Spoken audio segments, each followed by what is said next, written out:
તમારા બધાનું સ્વાગત છે મારી યુટ્યુબ ચેનલ કેપી હોમ ફૂડ્સમાં. આજે આપણે બનાવીશું વેજીટેબલ પુલાવ અને કઢી. તો હું કેવી રીતે બનાવું છું તે તમને બતાવું મારી રેસીપી.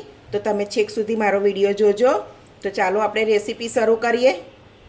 આપણે પુલાવ બનાવવા માટે બાસમતી ચોખા લઈ લઈશું. તો મેં અહીંયા 2 વાડકી બાસમતી ચોખા લઉં છું. ચોખા કોઈ પણ વેરાયટીના લઈ લેવાના. હવે એને આપણે ધોઈ લઈશું. તો આપણે ચોખા ધોઈ લીધા છે સરસ. ને આપણે 2 વાડકી પાણી ઉમેરી લઈશું.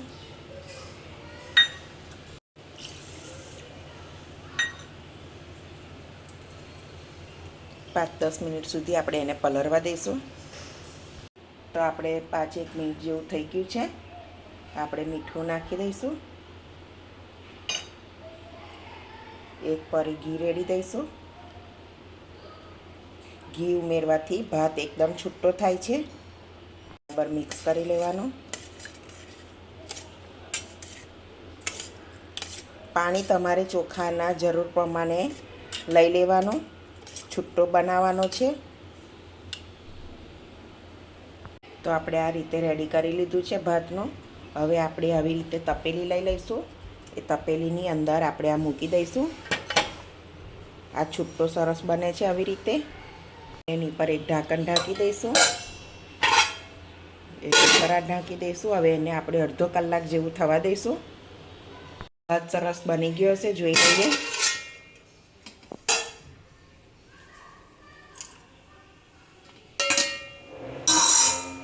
સરસ થઈ ગયો છે. મેં અંદર વટાણા અંદર જ ઉમેરી દીધા હતા. તો આપણે એને હવે કાઢી લઈશું. તો આપણે એક વાસણમાં ભાત કાઢી લઈએ.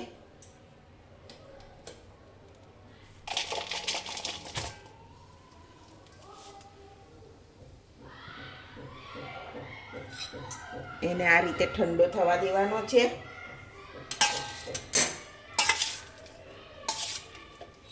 સરસ છૂટો છૂટો થઈ ગયો ભાત. થોડોક ઠંડો કરી લઈશું આપણે એને. ત્યાં સુધી બધા વેજીટેબલ કાપી લઈએ. તો આપણે એક પેન લઈ લઈશું. થોડું ઘી ઉમેરીશું અંદર.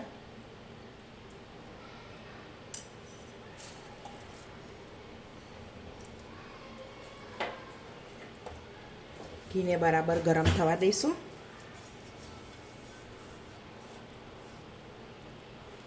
ઘી ગરમ સરસ થઈ જાય એટલે પનીર મૂકી દઈશું આપણે. સેલો ફ્રાય કરવાના છે.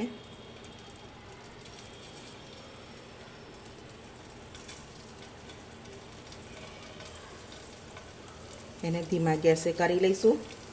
ઘીમાં શેકવાથી એની સ્મેલ એની સુગંધ સ્મેલ સરસ આવે છે.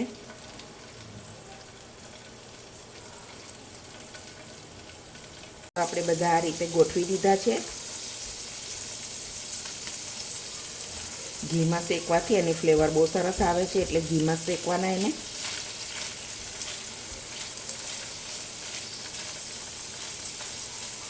મીડિયમ ગેસ પર થવા દઈશું. તો હવે આપણે પલટાવી લઈશું એને બીજી સાઈડ.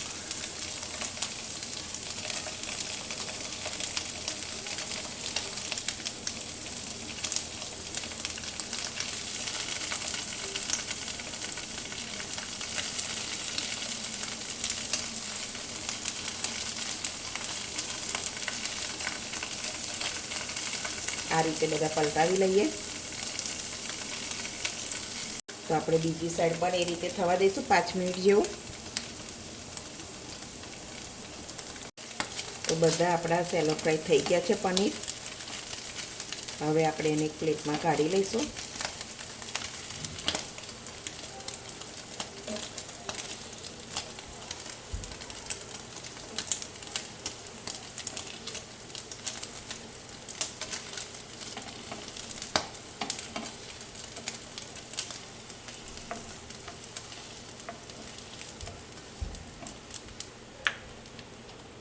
હવે આપણે થોડું ઘી બચ્યું છે, એમાં આપણે કાજુ ફ્રાય કરી લઈશું. થોડા કાજુને પણ એ જ રીતે થોડાક જ સેલો ફ્રાય કરવાના છે.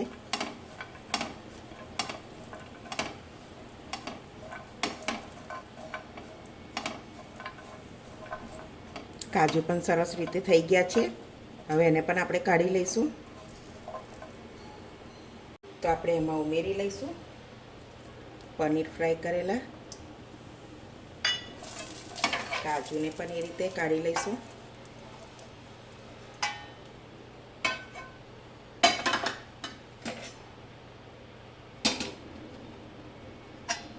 બરાબર મિક્સ કરી લેવાનું.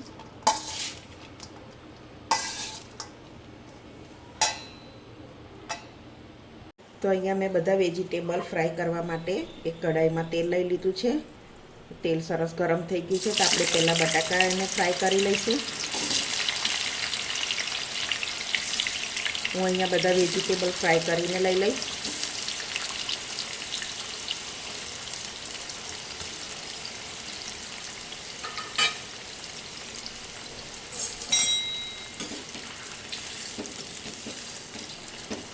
બધી ચિપ્સ કરાઈ ગઈ છે. કાઢી લઈશું એક પ્લેટમાં.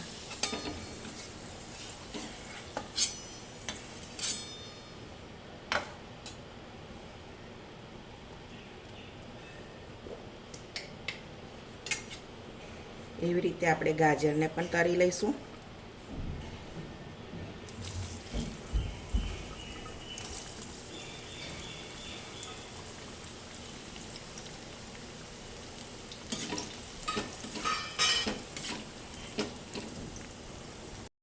તો આપણા ગાજર પણ એ રીતે ફ્રાય થઈ ગયા છે. એને પણ આપણે એક પ્લેટમાં કાઢી લઈશું.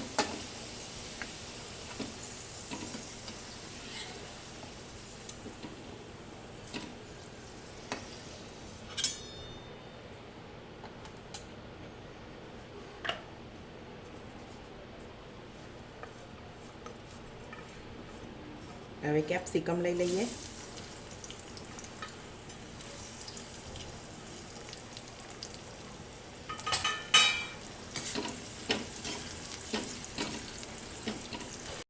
કેપ્સિકમ પણ તળી લીધા છે. એને પણ કાઢી લઈએ.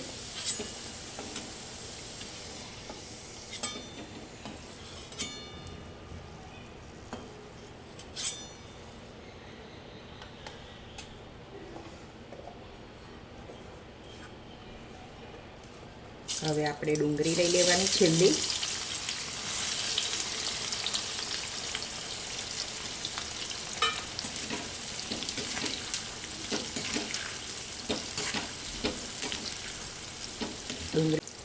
ડુંગળીને આપણે સરસ બ્રાઉન કલર થાય ત્યાં સુધી આપણે એને ફ્રાય કરવાની છે. તો આપણી ડુંગળી પણ સરસ બ્રાઉન કલર થઈ ગયો છે. એને પણ આપણે કાઢી લઈશું.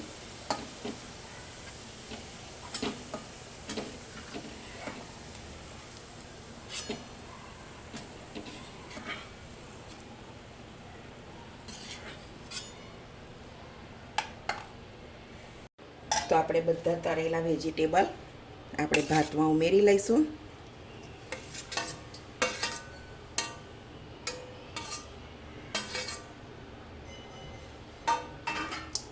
બરાબર મિક્સ કરી લેવાનું.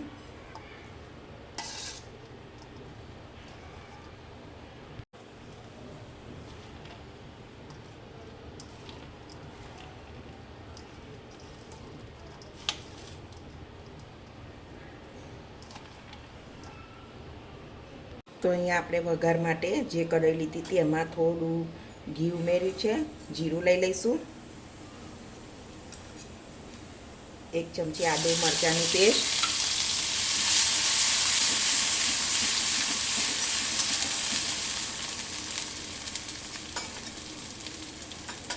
થોડી હળદર,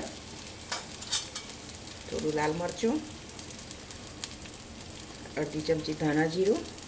બરાબર મિક્સ કરીશું.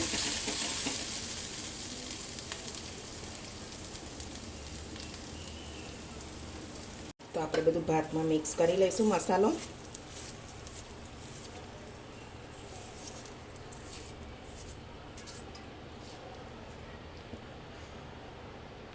એક ચમચી અહીંયા હું પુલાવનો મસાલો છે એ ઉમેરું છું.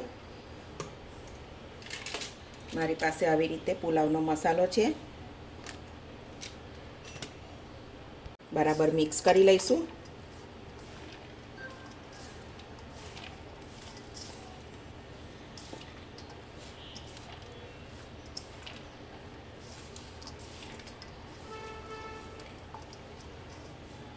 તો આપણો મસ્ત વેજીટેબલ પુલાવ બનીને રેડી છે. તો અહીંયા કઢી બનાવવા માટે મેં એક તપેલી લઈ લીધી છે. તો એક વાડકી મીડિયમ દહીં છે, બહુ ખાટું નહીં અને બહુ મોરું પણ નહીં. તો આપણે એ જ વાડકીથી એક વાડકી પાણી, એક બીજી વાડકી પણ લઈ લઈશું, એટલે ટોટલ 2 વાડકી પાણી ઉમેરી દઈશું આપણે. આ એક મોટો ચમચો મેં ચણાનો લોટ લઈ લીધો છે, એને આપણે વલોવી લઈશું બરાબર.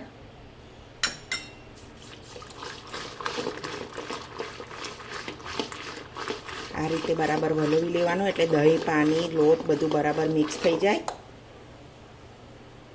તો કઢી વઘારવા માટે આપણે એક પરી ઘી લઈ લઈશું. ઘીને બરાબર ગરમ થવા દઈશું. તો આપણું ઘી બરાબર ગરમ થઈ ગયું છે. તો અહીંયા થોડા હું 8-10 જેટલા મેથી દાણા, અડધી ચમચી જેટલું જીરું, સૂકા મરચાં, 2-4 લવિંગ, 1 ચમચી જેટલી આદુ મરચાંની પેસ્ટ,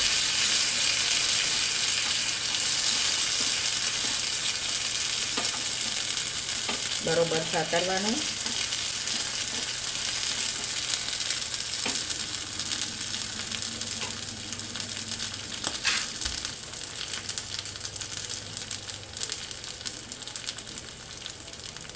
મીઠા લીમડાના પાન 2-4 લઈ લઈશું.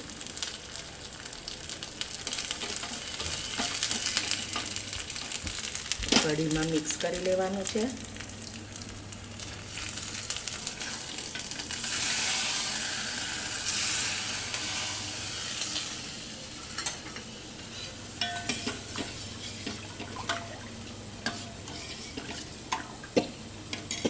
સ્વાદ પ્રમાણે મીઠું લઈ લઈશું. હું અહીંયા કઢી થોડી ખાટી ઘરી બનાવું છું, અને હવે થોડો મેં અડધી ચમચી જેટલો ગોળ લઈ લીધો છે. તો અહીંયા આપણી સરસ કઢી ઉકળીને રેડી છે. તો આપણે ધાણા ઉમેરી દઈશું.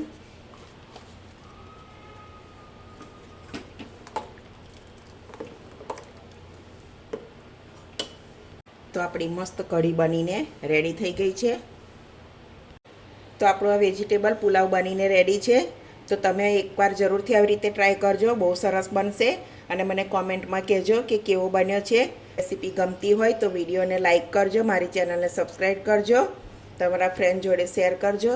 તો હવે મળીશું એક નવી રેસીપીમાં. ત્યાં સુધી બધાને જય સ્વામિનારાયણ.